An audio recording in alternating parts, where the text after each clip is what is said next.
and I just love doing it. I'm not a guy really who has favorites. I usually like whatever I'm doing at the moment, that's my favorite, because I get into it. If I don't like it, I wouldn't want to do it. But of course, in the case of Marvel, I like everything. I'm not so dumb. Okay, thank you. Danny! I beg your pardon? He wants to know who would win, Thor or Hulk.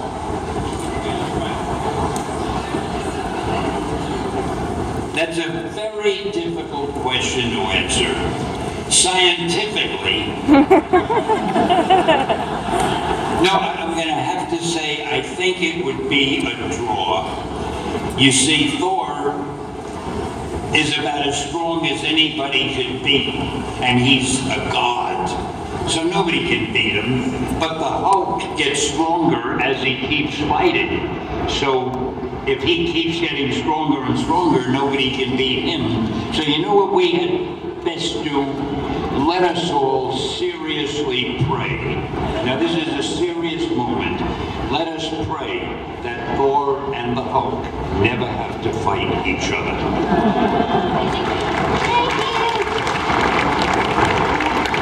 You're very welcome, and thank you for bringing up that very important segment of our literature. Okay, all right. Hello, Mr. Stanley. Mahalo first off for coming to Hawaii. Just one really hard question. I just want to know, how are you enjoying Hawaii so far?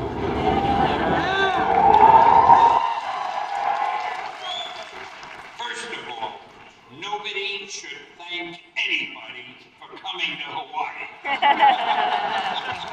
Coming to Hawaii is the best thing that can happen to somebody. The person who comes should thank Hawaii for being here.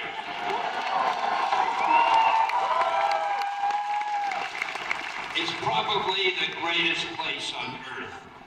And we were here my wife and I were here about 20 years ago, and I really wish we had been able to stay, but the Marvel offices were in New York and I couldn't get them to open. I think Hawaii is just wonderful, and I hope you all realize how lucky you are to be here. First of all, you're lucky because you're here with me. And secondly, you're in Hawaii. What could beat that? You guys all heard it here, Hawaii people. A hurricane? I was wondering if, how did you come up with the name Marvel? Well, that's kind of an interesting story. I hope none of you who are here now were here yesterday, because I told this story yesterday and it'll bore you hearing it again. So you can do something else for the next few minutes if you'd like to. What happened was, the first book that the publisher I worked for ever put out, when I was 17 years old and I took the job, he had a book called Marvel Comics. It was nothing like Marvel today. And occasionally the Human Torch would be in it, or the Submariner, and they would fight. It was good, but it was nothing. When we started with the Fantastic Four and the X-Men and the Hulk, and I saw that we were onto something, we were calling ourselves Atlas Comics. And I remember I thought, I want to change the name. I want to get a name that'll mean something. So I remembered we were once Marvel Comics. And I took that name and I said, let's change our company to Marvel. Because I love advertising. And with a name like Marvel, you can have catch sayings like, welcome to the Marvel Age of Comics, or make mine Marvel. You know, you can do a lot with that word. So that's what we did. Now, to get back to DC. At that time, they were called National Comics. And they said to themselves, gee, Stan just changed the name of Atlas to to Marvel Comics. Why don't we change our name too? So I understand they actually paid a guy or a company who specializes in names to come up with something that would be good for them. Now, we became Marvel Comics. And what did they change their name to? DC. How dull can a company name be? DC. Welcome to the DC age of comics. It doesn't work. So anyway, I don't remember what the question was that I was asked. And I probably am off the track, and forgive me. And I don't want you to think I don't like DC. Most of those guys are my good friends, but they know I do not respect their talent at naming corporations.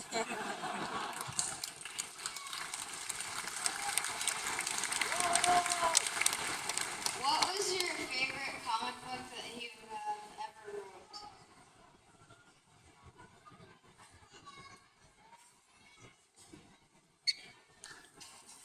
Well, I've read all of my favorites, so I'd want something that isn't a favorite.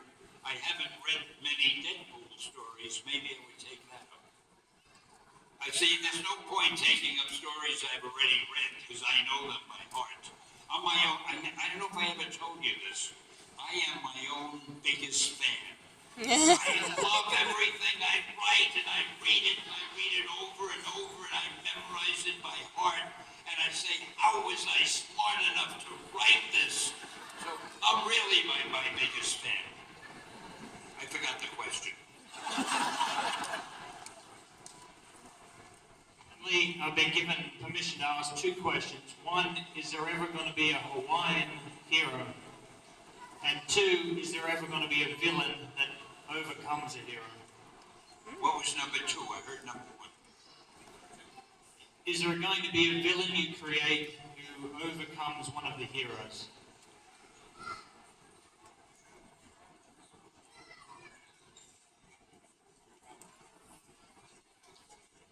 Oh, the villains have the power to beat almost any hero. That's the fun of it. I mean, Doc Ock could beat anybody if the writer would let him do it. Dr. Doom, did I tell yesterday, I think I talked about Dr. Doom, but I have to tell you this again. What's the matter? I forgot that, no, I remember the question. Will there ever be a Hawaiian hero? I remember.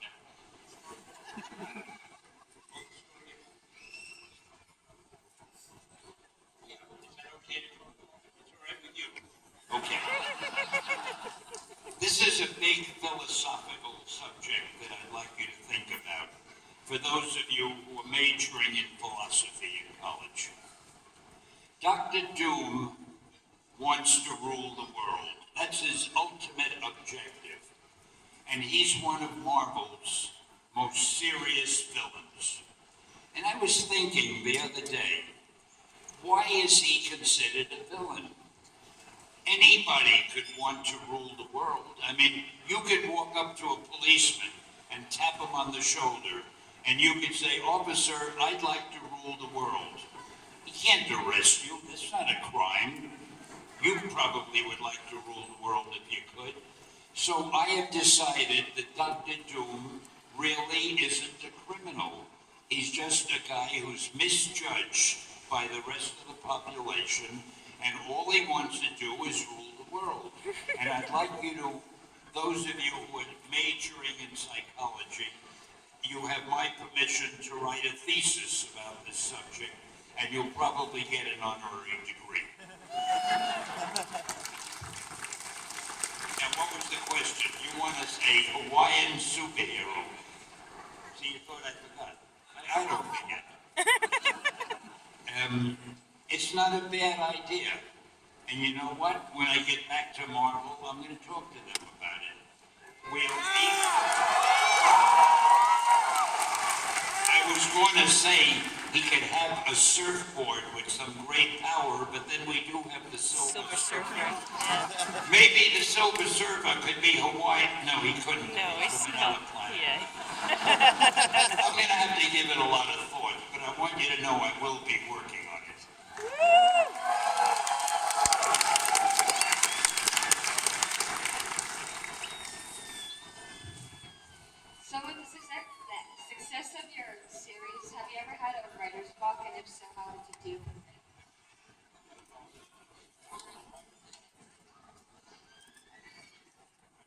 believe it or not, I have never gotten what you would call a writer's block.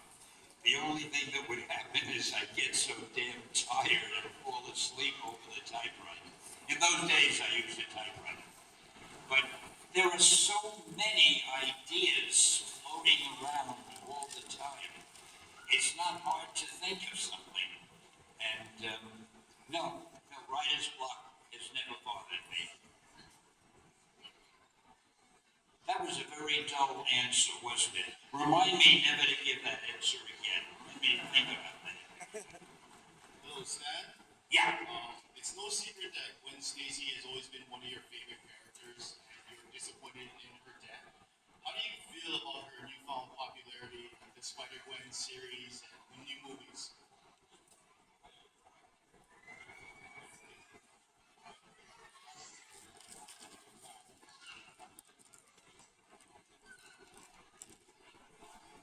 Well, I'm glad she's back.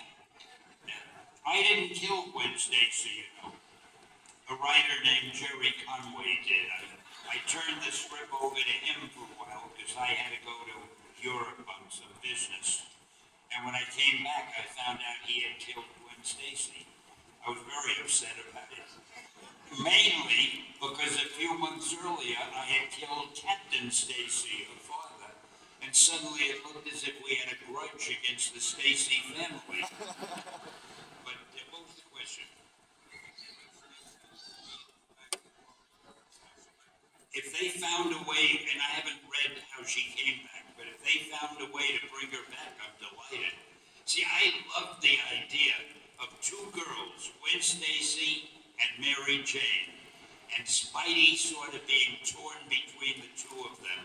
And I wouldn't have had them get married so soon. I'd have played that out. I hate to say this, but a little bit like Archie with Betty and Veronica. Thank you, sir. Oh, by the way, did I tell you one of my favorite lines? And I'm so sorry they didn't use it in the Spider-Man movie. Aunt May had always been wanting Peter Parker to meet Mary Jane, and Peter didn't want to, because Aunt May always said, she's a very nice girl, you'd like her. When a teenage boy hears that a girl is a nice girl, he doesn't particularly want to meet her. So Peter was avoiding meeting Mary Jane. Finally, at the end of one story, I had to meet her, and it's the last panel. He goes to the door, and he opens the door, and she's standing there, looking as gorgeous as a girl could ever look. And she says to him, face it, Tiger, you hit the jackpot. And I don't know why they didn't use that in the movie, because I love that line. Now, but you have to forgive me, I tend to digress. Hello, Stanley. My name is Ryan Gardner. I'm the biggest fan of your comic books. My question is, what is your favorite hobby after you're done working? What is your favorite hobby when you're done working?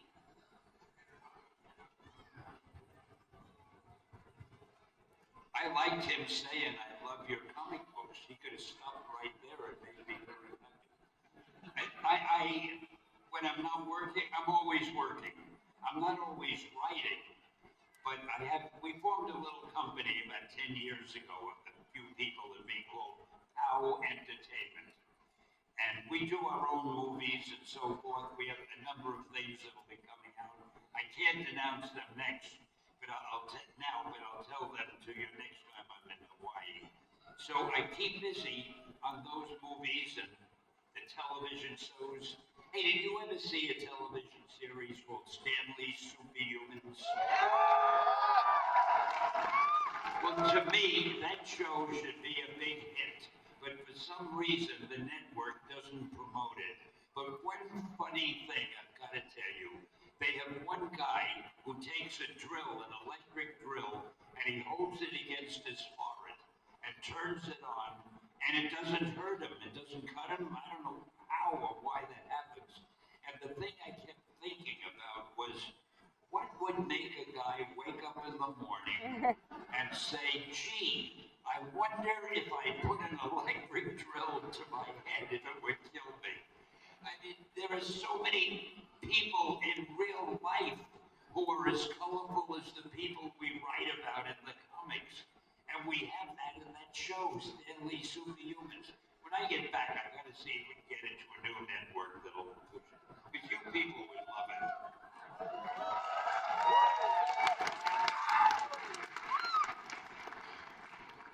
Hi, Stan. Hi. Just want to say I'm a huge fan of your work. Glad to hear it. And you're a Yankees fan, right?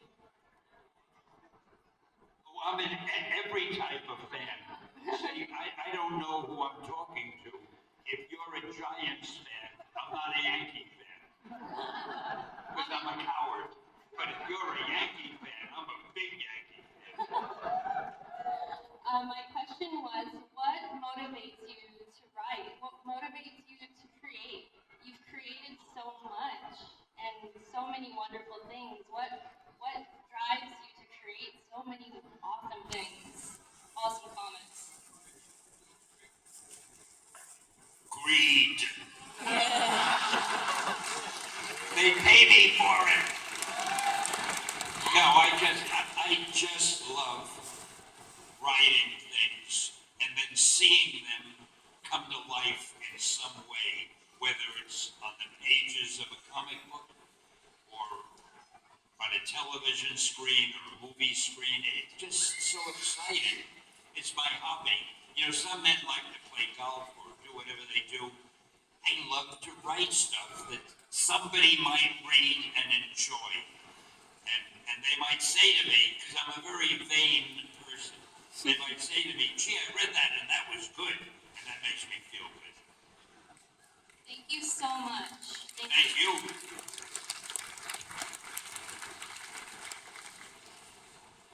Hello, Stanley. Hi. My question is, what motivated you and inspired you to create Spider-Man? What made me create Spider-Man? Well, let me tell you the story about that, if I haven't told you this before.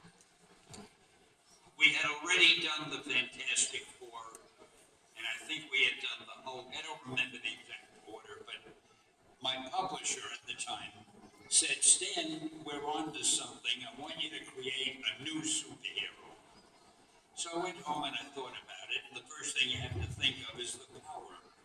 And I wondered, what power can I give him that no other hero has? And I saw a fly crawling on the wall. And I said, boy, wouldn't it be something if I had a character who could stick to walls like an insect?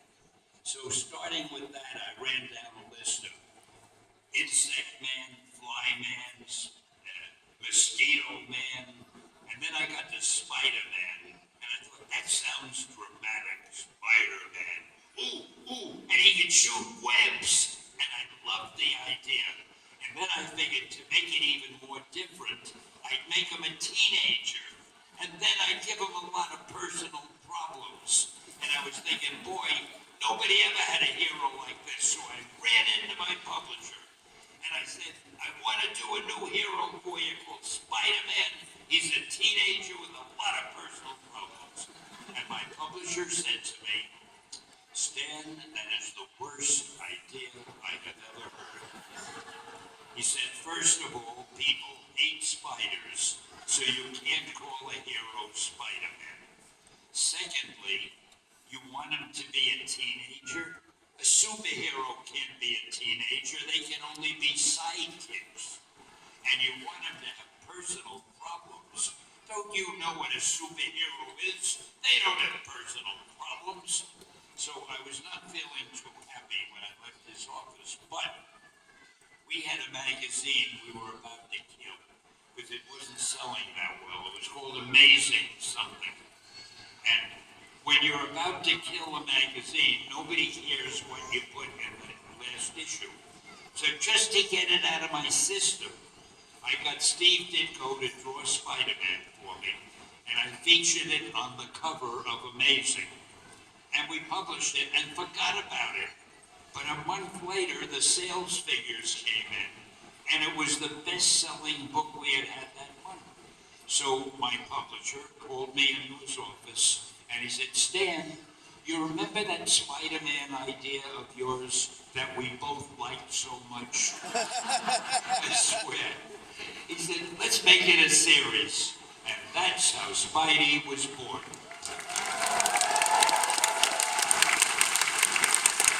And it shows you can't always trust the experts. Hello, Stan. In your search of real-life superhumans on your Stan Lee Superhuman show, who do you consider the most extraordinary superhuman you've had on your show? What were his abilities, by the way? The guy with the electric grill stood out. There's one other guy who could, he had built a tower about 20 feet high, and he had a little kid's plastic swimming pool filled with 1 inch of water. And he would jump from 20 feet high, plop into that water, and not hurt himself. And there are some very strange people living among us, I gotta tell you. Hi Stanley, I'm Lorenzo, one of your biggest fans in like, I don't know, the world, the galaxy. But anyway, who's your favorite super villain that you've created and why? Oh gosh, my problem is I love all of them. They're all like my children. And I liked Sandman. I thought that was pretty original. I like Doc Ock. I always liked Dr. Doom. Magneto was a favorite of mine. I don't know if you could call Galactus a villain or not, but if he is, I like him. No, in fact, as I think of it, I like every one of the characters I came up with.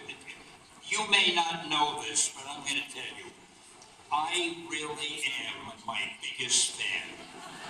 I love everything I do.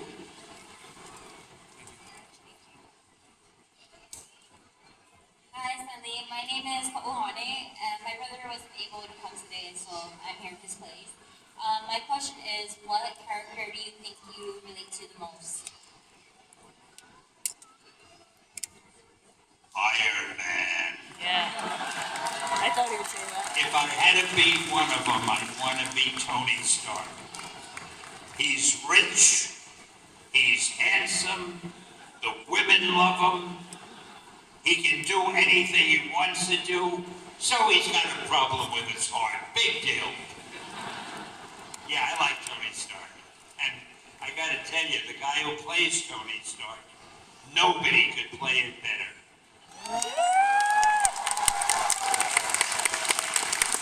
Robert Downey Jr., he is just great.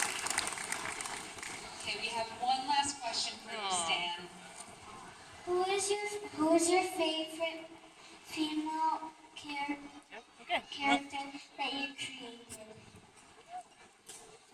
At least it was asked. Well, I think really Mary Jane in Spider-Man, because I love the personality that I gave her. And she was the exact opposite of Gwen. Gwen was just a very sweet girl. But Mary Jane, boy, she was so alive and fun, and I liked her very much. Was somebody say that was the last question? What did I do wrong? Okay, we gotta get going. Well, What have you done? I've been hanging out with your friends. Yeah. But in fact, Stan, I want to thank you so much on behalf of everyone here in Hawaii and Amazing Comic Con for coming out. If you have any last words to leave with everyone today, what would you say? All right, my last words, I hope I can think of something. My last words are, Hawaii is probably the greatest place on earth. You Hawaiians are probably the greatest people on earth, and I consider myself so lucky to be here, to have had the chance to talk to you and meet you this way, and you've made me very happy, and thank you very much. Excelsior!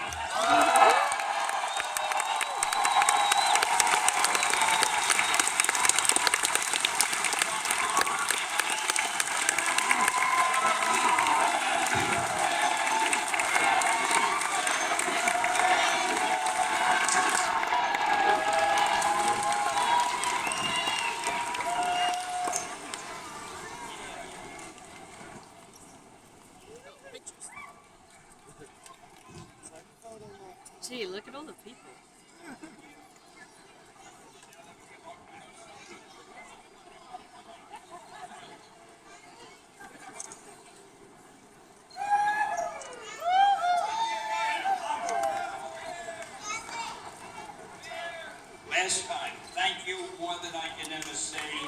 It's as good or better a convention that I've ever been to. I hope to be here next year and many years after that. Thank you. Big stuff to you. Guys, let's hear one more giant aloha for Stan Lee.